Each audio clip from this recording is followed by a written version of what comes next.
Hello, St. Lucia. We are back again with Facts in Focus, Episode 2. I am your host, Dr. Jocelyn Clark-Fletcher. Today with me is my guest, Mr. Stephen Favrier, the UWP candidate for Castries North.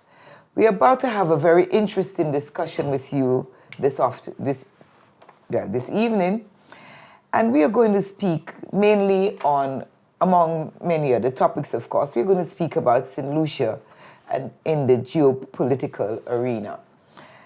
Mr. Stephen Favrier, welcome.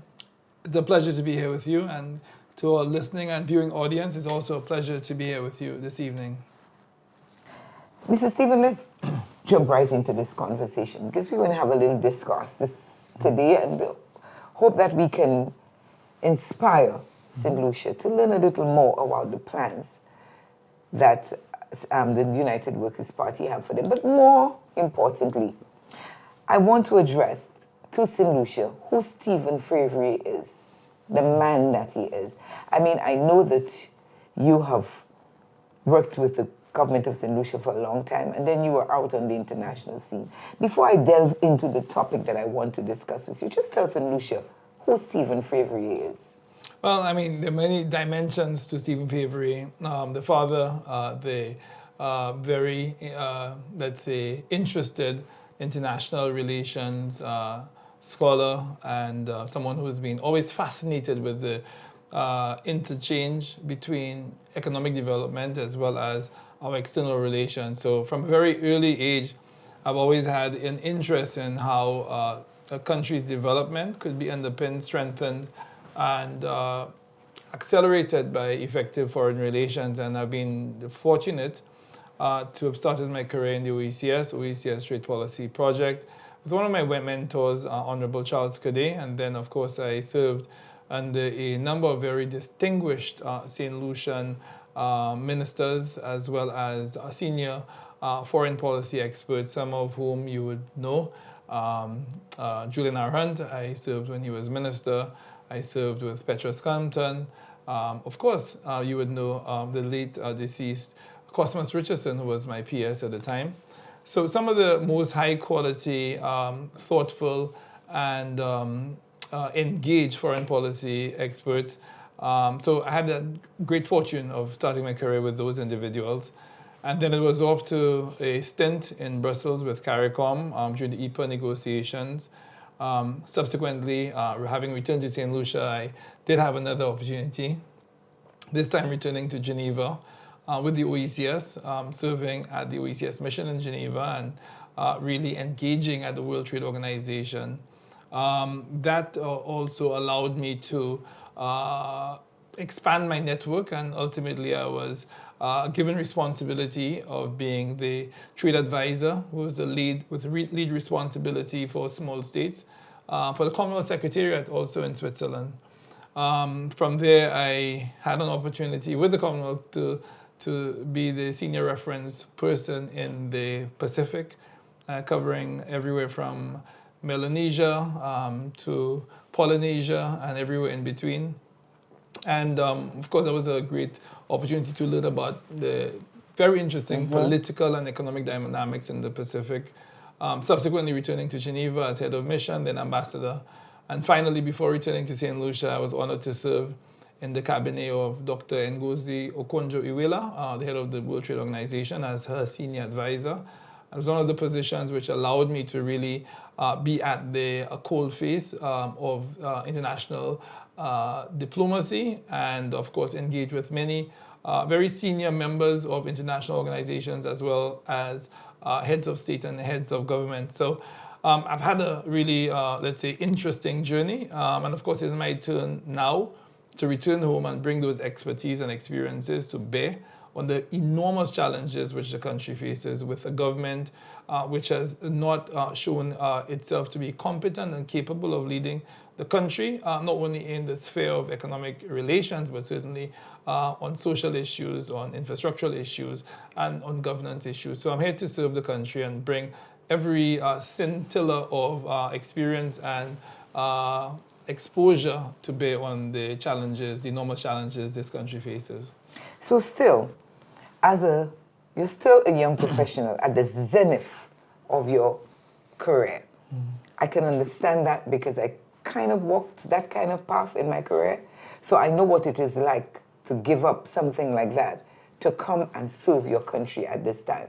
So falling on what you've told me about who you are and the vast experience that you've had on the international, regional, and local scene dealing with foreign policy, can you tell me how would you define St. Lucia's current approach to foreign policy? Well, I had the opportunity to reflect on foreign policy in other jurisdictions and how they interface both at the multilateral level as well as bilaterally. And I must say that St. Lucia's foreign policy is reactive, is ad hoc. It's very narrowly focused on political outcomes rather than really finding a proper alignment with the economic interests of the country.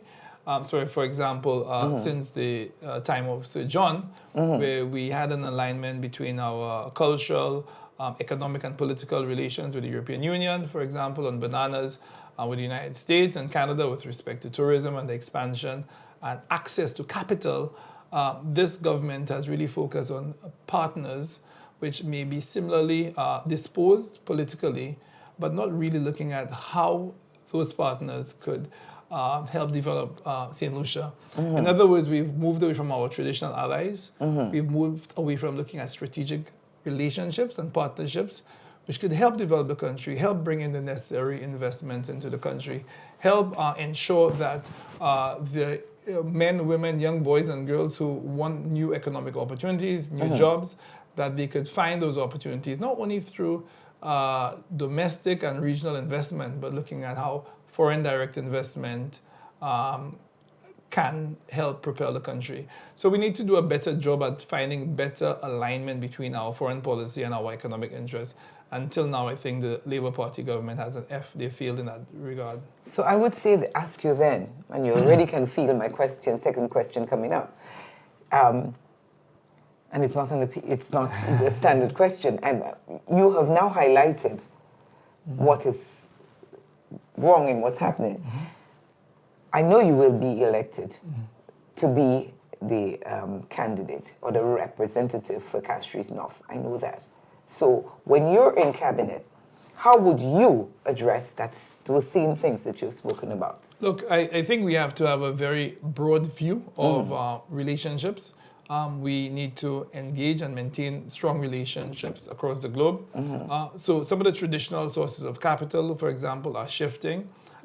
We are moving to a more multipolar world where the traditional poles of power are more diverse. So you have an emerging India, you have a very strong China, you have a very growing Africa, and the demographics of Africa only portend a stronger continent in the future.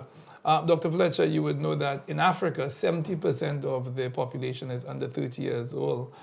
So the demographics of Africa, coupled with the massive resource endowments, critical minerals, make it a powerhouse of the future. And of course, given that China is maturing as an economy and the cost of production is going up, the next, let's say, important area for industrial development and production expansion, manufacturing, etc., looks to be China.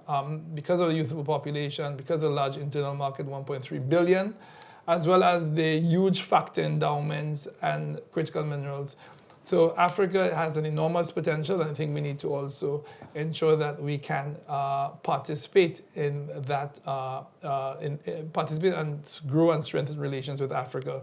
Why, you would ask? Because of course, some of the services we provide, for example, we have a fledgling international financial sector, which could be a good intermediary between import and export of critical raw materials or other factor endowments in Africa and other markets. So we could really use our international financial center to ensure that transnational business could operate effectively. We also look at new areas of growth. the GCC countries, the Gulf Cooperation Council, some of the richest countries in the world are in the Middle East, and we have not really developed constructive strategic relationships with the Gulf. And of course, I think that also lends itself to opportunities if we do continue with the Citizenship by Investment program. Most of our investment in that program is from that region. And again, without a effective representation there, then our ability to do the due diligence, create relationships, and have critical oversight of the program would be limited. So Africa, the Gulf Cooperation Council, re-engage our traditional partners in the US. The Labour Party has done a very poor job at shoring up, strengthening relations with the US. In fact, I think they have actually given some of the cabinet composition, which some members are definitely under scrutiny by the US State Department, that has hurt our international reputation. So we need to reestablish trust with the US. We need to ensure that matters relative to the CIP program and concerns that they have expressed as relates to security are met. So we need to ensure that we have a strong relationship with the US. Why?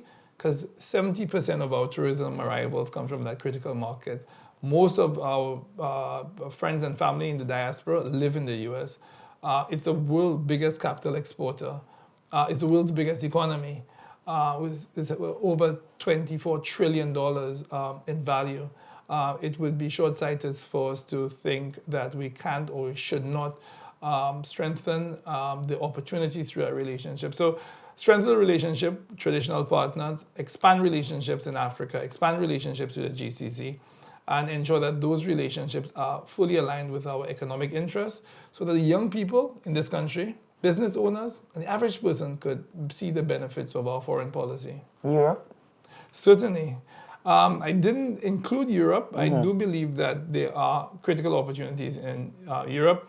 The reality is Germany, which is a maturing economy, has come under tremendous pressure and competition from China. So the industrial base in Germany is eroding.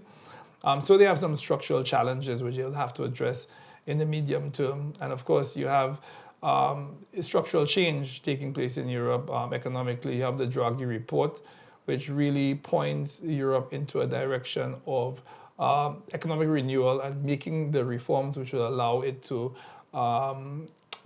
grow. Europe has been growing at a very slow pace because of those structural rigidities. The capital markets are not fully integrated. You have labor market issues. You have an aging demographic in Europe. And all of these things combined make the growth prospects in Europe limited. So Europe is very important. Of course, we're going to engage Europe, our European allies, both in Brussels as well in capitals, to deepen that relationship. But I think that relationship is already more or less well established, but we'll do a better job in nurturing those relationships. Following up on what you have just said, how would, big countries say, I mean, St. Lucia is just a small developing state, of what benefit it would be to them? So St. Lucia has enormous political power if it is used effectively. By dint of the fact that we're members of both two very important regional integration groupings, OECS and CARICOM, our voting influence multilaterally carries significant weight. Through CARICOM, we have 15 votes. Through the OECS, we have 7 votes. And in a system where participating in multilateral processes, having political clout, political weight is important. I think we could leverage that political clout, that political weight in a manner which should benefit us economically, as well as promote and strengthen the development prospects of the country. But beyond that, we do have a message. We do have a message, which is we're very strategically located. We're 3 hours away from Miami. We're 2 hours, an hour and a half away from Venezuela. We have deep cultural and economic ties to Europe. We're an English-speaking country. So there are enormous economic and political opportunities which could be harnessed from those relationships and that strategic positioning of the region. So I think we need to look at how we could use the OECS and our regional organizations to leverage the benefits which the people of St. Lucia expect and deserve. That we have not done effectively. That I think we could do better. The current administration, I do not believe, has given due care and attention to nurturing and strengthening the OECS Secretariat under the headquarters agreement, which really gives the host country, i.e. St. Lucia, responsibility for ensuring that the organization, the commission in this case, has a facility which could allow it to conduct its business, the building, the infrastructure, the support. I don't believe that we've lived up to that commitment. And of course, it could be an United Workers' Party government. We have to see how we could strengthen the OECS, give it the facility and resources so that it could maximize its own potential.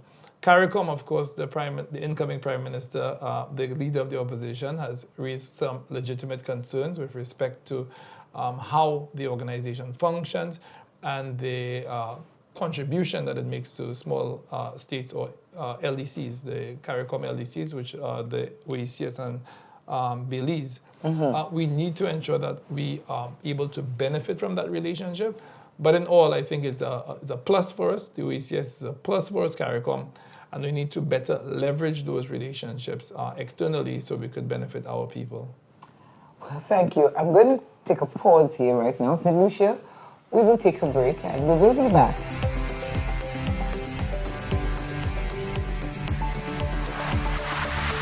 We are back with Facts in Focus. I'm your host, Dr. Jocelyn Clark-Fletcher, with my guest, Mr. Stephen Fevrier, the United Workers' Party rep or candidate for Castries North and soon coming Minister of Government.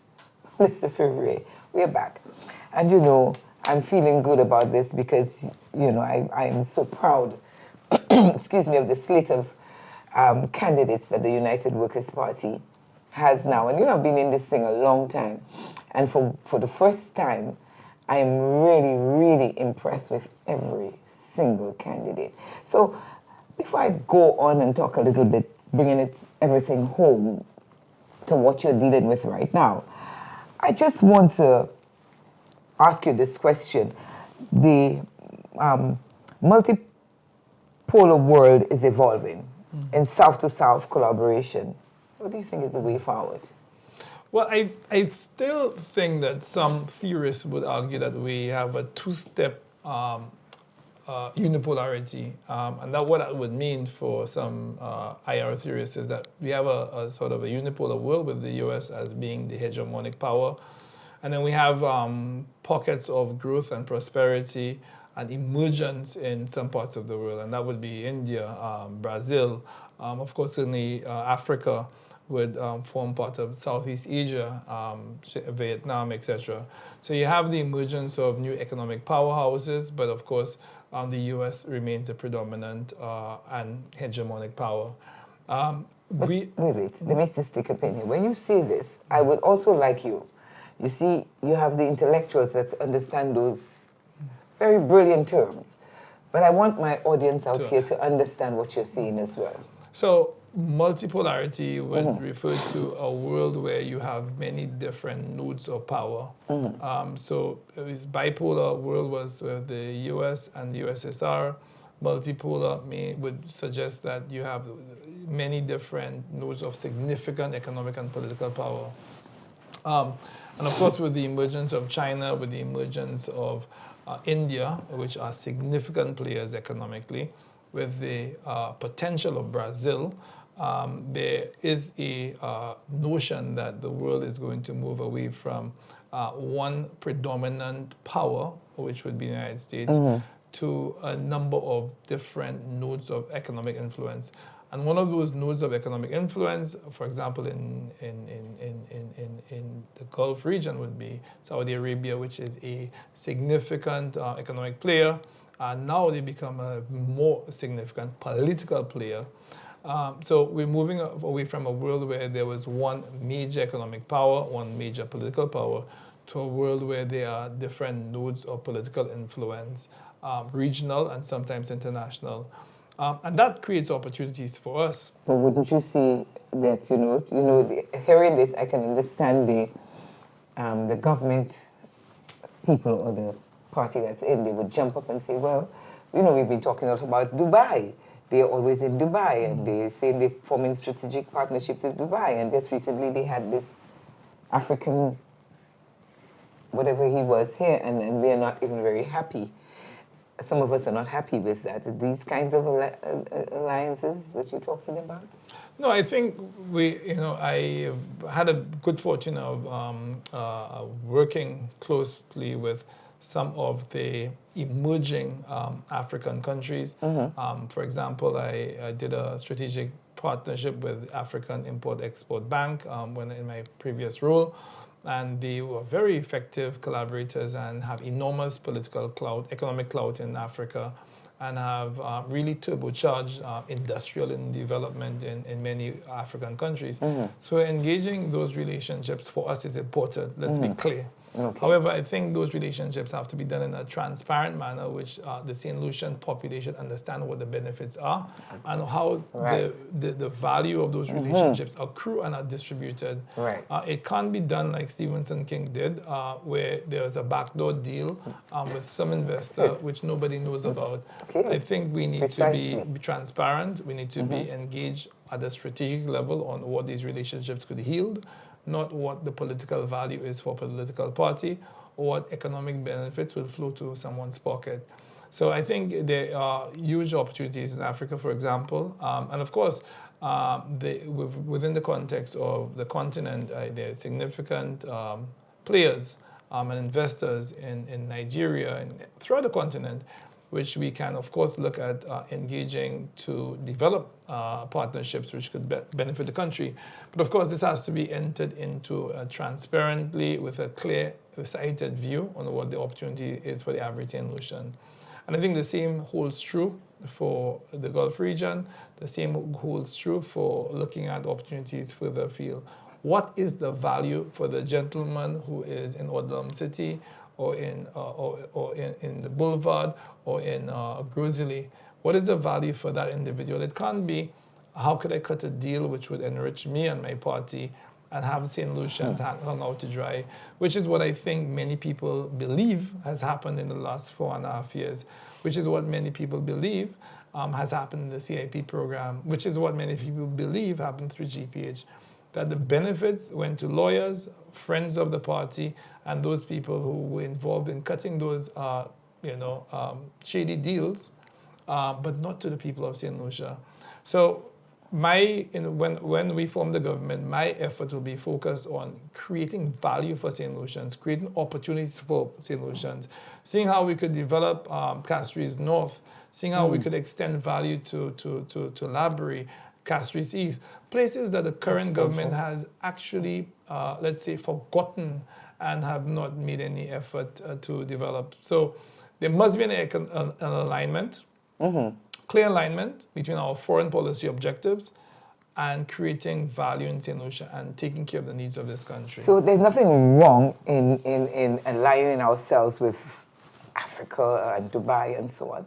But the people must understand, because the people put the government there, okay? And the people want the government to report to them. You can't be doing secret deals, doing things behind, and then think that they don't need to know all.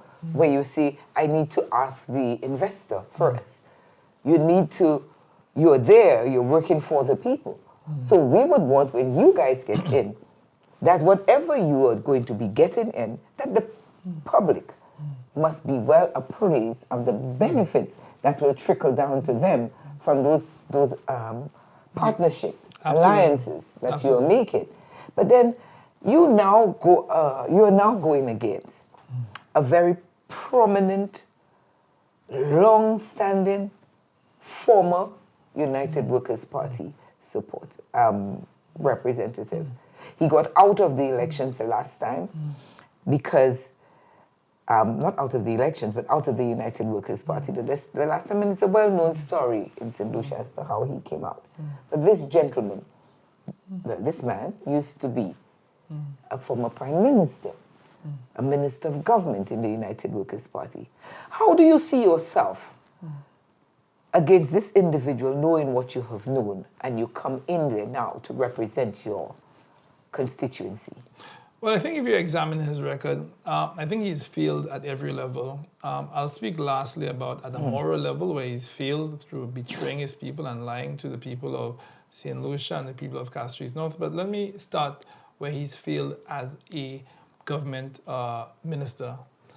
Who is the minister with responsibility for water? Stevenson King. Water supply in St. Lucia is worse than it's ever been. Who is the minister with responsibility for infrastructure? Stevenson King. We have more congestion and more bad roads in St. Lucia than we ever have seen in recent past. Who is the minister with responsibility for SLASPA? And under whose administration and responsibility was SLASPA disemboweled and broken up and sold to the cheapest investor in GPH? Stevenson King. He's failed as a minister with responsibility for water. He's failed in his duty to secure and strengthen SLASPA, and he's failed in his duty to fix the roads and create economic infrastructure to propel this country forward. Let's look at his record as a government minister. Stevenson King sat in the cabinet of the Labour Party, and what has he done? Healthcare is worse than it's ever been before. Infrastructure is worse. Cost of living is high. Crime is worse than it's ever been before. Every single government institution has been politicized and emasculated under Stevenson King. What has he said? Nothing. Not a word. And beyond that, I say to you, and this is what I believe is most fundamental. This is a man who became prime minister having started from very humble beginnings. And I like someone who starts from humble beginnings, because I started humbly. Yeah. And was elevated through the United Workers' Party and the able and consistent assistance of John Compton to become the Prime Minister of this country. For him now to suggest... Remember, it was handed to him. He wasn't elected. Precisely. Okay. And say this most outrageous slur that Philip J. Pierre has done more for St. Lucia in the last 4.5 years than Sir John did, a man who gave his last breath for this country. So as a moral figure... Better than he himself, eh? Precisely. Philip Pierre is better than him, Stevenson King. As a moral figure, he has failed. This is a man convincing St. Lucians that blue is blue, but we all know blue is red. This is a man who will do anything for power. This is a man who will put his own lust and greed for political power over the interests of the people of Castries North, over the interests of the people of this country. So I frankly believe, and I'm excited, Dr. Fletcher, that the people of Castries North have seen through this charade. They know that it's time to change. And I'm looking forward to working hard day and night to represent them in an honorable way, in a way which reflects the interests of the next generation. Well, thank you, Mr. Fevrier. I wish you all the best.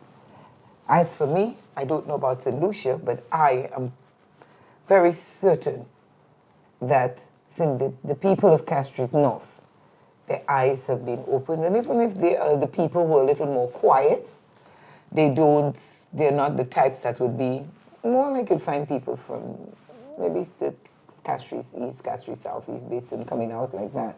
But I think they have had a lot of time, because they didn't come out the last elections because they were all bamboozled about what was going on. This is a gentleman they saw with longevity and faithfulness, and they just couldn't handle this whole thing coming out from a COVID. But they have had time to ponder, stew, and watch what has been going on. And of course, they've been presented with one of their own who's coming to them with so much that he could do better. But he came and he said, I want to serve. Servant quality is always a good thing. That means you care. And that is like our political leader. He can do better, but he wants to serve, to give to the people. And I always believe that when you care, when you have a heart for the people, eventually they'll see through that. And the people of Castries North will see through that, Mr. Fevrier. They'll see your genuineness. They will see a man who has integrity, strong moral principles, strong convictions. He would work, and if something is not working right, he would say it's not right, and I wouldn't do it. And for that, I think I join the people of Castries North to say, congratulations, welcome aboard. You'll do well, God go with you. So there you have it, St. Lucia. This was Facts in Focus, our second edition, with my guest, Mr. Stephen Fevrier, the United Workers' Party candidate for Castries North. So I say to you, I'm your host, Dr. Fletcher. See you next time.